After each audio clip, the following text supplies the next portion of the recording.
El pasaje de hoy es 2 Samuel 14, versículos 1 al 17. Leamos juntos. Conociendo Joab, hijo de Sarvia, que el corazón del rey se inclinaba por Absalón, envió Joab a Tecoa, y tomó de allá una mujer astuta, y le dijo: Yo te ruego que finjas estar de duelo, y te vistas ropas de luto, y no te unjas con óleo, sino preséntate como una mujer que desde mucho tiempo está de duelo por algún muerto, y entrarás al rey, y le hablarás de esta manera. Y puso Joab las palabras en su boca. Entró pues aquella mujer de Tecoa al rey, y postrándose en tierra sobre su rostro, hizo reverencia, y dijo: Socorro, oh rey. El rey le dijo: ¿Qué tienes? Y ella respondió: Yo a la verdad soy una mujer viuda, y mi marido ha muerto. Tu sierva tenía 2 hijos, y los 2 riñeron en el campo, y no habiendo quien los separase, hirió el uno al otro, y lo mató. Y he aquí toda la familia se ha levantado contra tu sierva, diciendo: Entrega al que mató a su hermano, para que le hagamos morir por la vida de su hermano, a quien él mató, y matemos también al heredero. Así apagarán el ascua que me ha quedado, no dejando a mi marido nombre ni reliquia sobre la tierra. Entonces el rey dijo a la mujer: Vete a tu casa, y yo daré órdenes con respecto a ti. Y la mujer de Tecoa dijo al rey: Rey señor mío, la maldad sea sobre mí y sobre la casa de mi padre, mas el rey y su trono sean sin culpa. Y el rey dijo: Al que hablare contra ti, tráelo a mí, y no te tocará más. Dijo ella entonces: Te ruego, oh rey, que te acuerdes de Jehová tu Dios, para que el vengador de la sangre no aumente el daño, y no destruya a mi hijo. Y él respondió: Vive Jehová, que no caerá ni un cabello de la cabeza de tu hijo en tierra.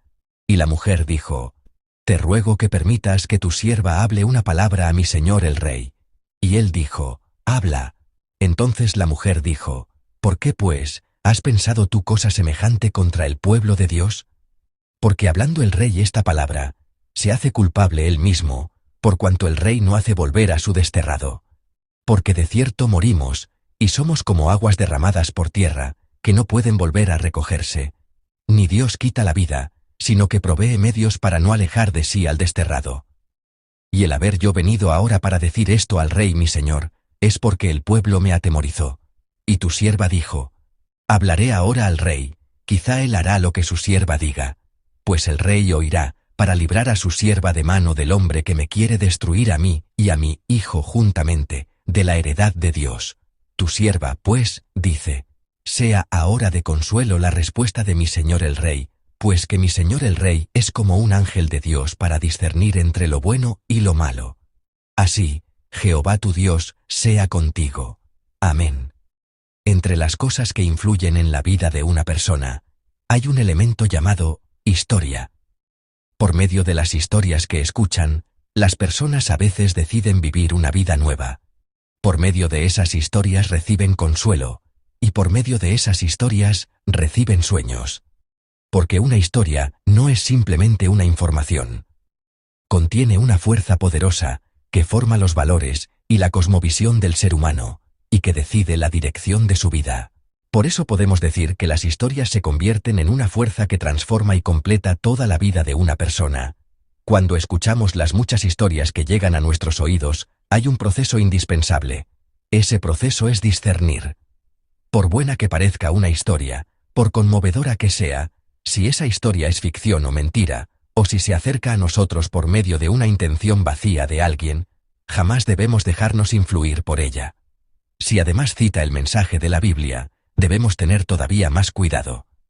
En el pasaje que leímos hoy, David no está discerniendo correctamente la historia que oye. Por eso vemos que su decisión va fluyendo hacia una elección lamentable.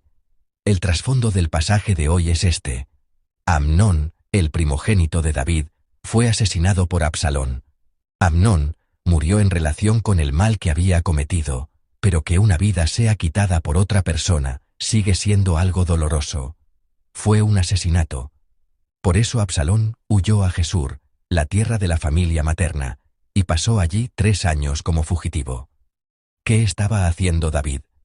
Como padre, David extrañaba a su hijo Absalón, pero como rey, tenía el deber de ejecutar justicia. Estaba angustiado entre esas 2 responsabilidades. En ese momento comenzó a moverse Joab, hombre de confianza de David y político astuto. Joab sabía que el corazón de David se inclinaba hacia Absalón, así que trajo de Tecoa a una mujer sabia. Esta mujer se vistió de luto, se disfrazó de viuda y se presentó ante David para contarle una historia ficticia. La historia de la mujer era esta: 2 hijos habían peleado en el campo y uno murió.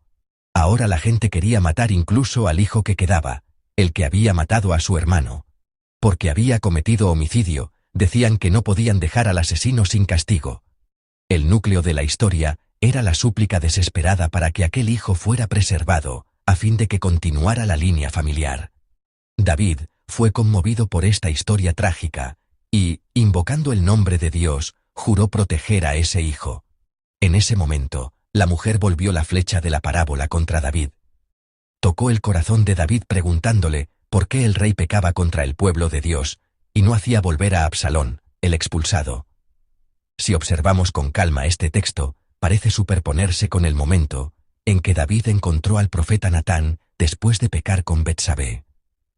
Sin embargo, hay una diferencia entre la historia del profeta Natán y la historia de la mujer de Tecoa. La parábola de Natán tenía el propósito de llevar a David al arrepentimiento y restaurar su relación con Dios. Pero la historia de la mujer de Tecoa que aparece en el pasaje de hoy tenía el propósito de estimular las emociones de David y arrancarle una negociación política. El texto dice que Joab puso las palabras en su boca. Detrás de toda esta historia estaba Joab. Sabiendo que el corazón del rey estaba inclinado hacia Absalón, Joab preparó una historia con una intención política: restaurar a Absalón. La forma y el desarrollo se parecen a la historia del profeta Natán, pero su propósito era completamente diferente. Una de las bases que muestra esto es la palabra sabia, que aparece en el versículo 2. La Biblia llama a la mujer de Tecoa una mujer sabia. La palabra sabia, Hakam, normalmente se usa en la Biblia para referirse a una sabiduría positiva que sigue la voluntad de Dios. Pero en este pasaje se usa con el sentido de habilidad ingeniosa, astucia mundana, una capacidad sutil para ejecutar la maniobra de Joab. El sentido original de Hakam también puede apuntar a una técnica adquirida durante mucho tiempo o a una experiencia acumulada. Por tanto, en este pasaje, la mujer sabia de Tecoa se acercó a David con conocimiento adquirido por mucha experiencia de vida. Por eso sus palabras sonaban tan convincentes. Ciertamente moriremos. Somos como agua derramada en tierra, que no puede volver a recogerse. Nuestra vida es limitada. Dios no quita la vida, sino que provee medios para que el desterrado no quede abandonado. Son palabras muy correctas. Ella está mezclando hábilmente la misericordia de Dios en su discurso. Según los comentaristas, la misericordia de Dios mencionada por la mujer no era una afirmación teológicamente equivocada. El problema es que en ella falta el elemento del arrepentimiento por el pecado. La palabra es correcta, pero no toda palabra correcta es la intención de Dios. Un ejemplo representativo son las palabras de los 3 amigos de Job. Si observamos con calma lo que dicen los 3 amigos en el libro de Job, no están diciendo simplemente cosas falsas. Sin embargo, no dicen palabras que correspondan a la situación de Job, ni a la intención de Dios. Al final, Dios reconoce las palabras de Job. Dios reconoce la actitud de Job. Lo mismo ocurre con las palabras de esta persona, que aparece aquí como la mujer sabia de Tecoa. También en los evangelios, vemos que cuando Jesús fue tentado en el desierto, Satanás citó palabras de los Salmos. Pronunció palabras muy correctas, palabras que parecían imposibles de rechazar. ¿Pero eran esas palabras la intención de Dios? No. En este pasaje, David no logra discernir la intención política de Joab, escondida detrás de la elocuencia de la mujer y de palabras cubiertas con lenguaje bíblico. Por eso, si miramos la parte final del capítulo 14, David finalmente llama a Absalón y lo perdona. Pero si observamos con calma la escena del encuentro entre los dos, no hay ninguna conversación real.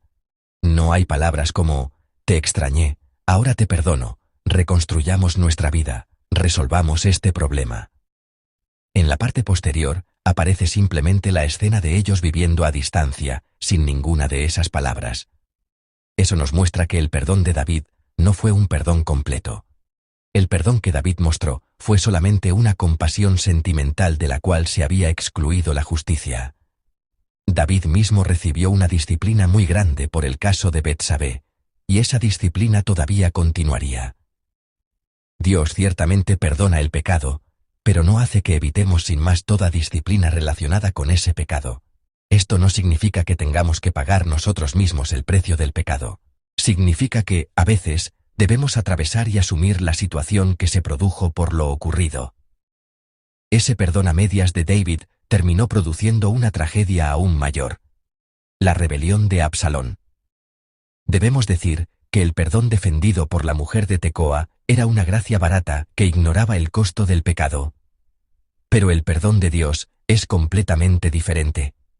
Para hacer volver a los seres humanos expulsados por el pecado, el Señor no simplemente pasó por alto el pecado, hizo que su Hijo unigénito, Jesucristo, cargara todo el castigo. Eso significa que la justicia fue satisfecha. Si Dios fuera a perdonar sin ningún proceso, Jesús no habría necesitado morir en la cruz. Pero la manera de salvación de Dios es satisfacer la justicia. La manera de restauración de Dios es cumplir la justicia. La manera de perdón de Dios es realizar la justicia. Allí está el punto.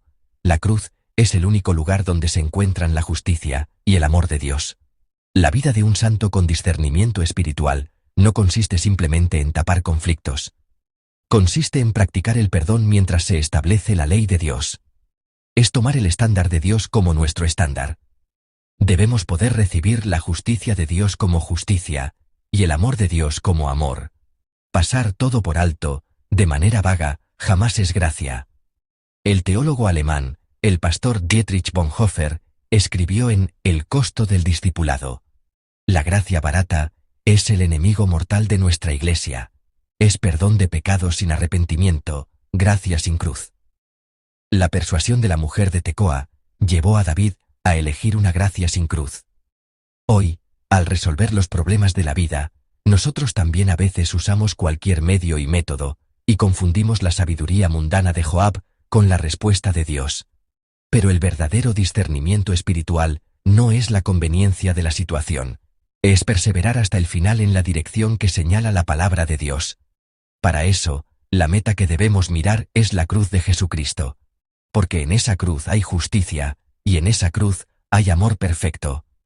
Amados hermanos, una vida equipada con discernimiento espiritual es una vida que pone la santidad de Dios por encima de mis emociones y de la lógica del mundo. Debemos hacernos estas preguntas en cada momento. ¿Esta decisión establece la justicia de Dios o busca mi conveniencia humana? ¿Esta decisión se dirige hacia la gracia de Dios o se dirige hacia el compromiso y la tranquilidad del mundo? En esas preguntas encontraremos la verdad. Solo cuando nos aferramos plenamente a la gracia de la cruz, podemos vivir una vida con discernimiento espiritual. En esta madrugada, aferrémonos a la cruz y oremos. No recibamos ni interpretemos simplemente las historias tal como llegan a nuestros oídos. Más bien, midamos cada historia con el estándar de la cruz y recibámosla con discernimiento. En el nombre del Señor, los bendigo a ustedes y a mí, para que vivamos con discernimiento espiritual, recordando la justicia y el amor de Dios.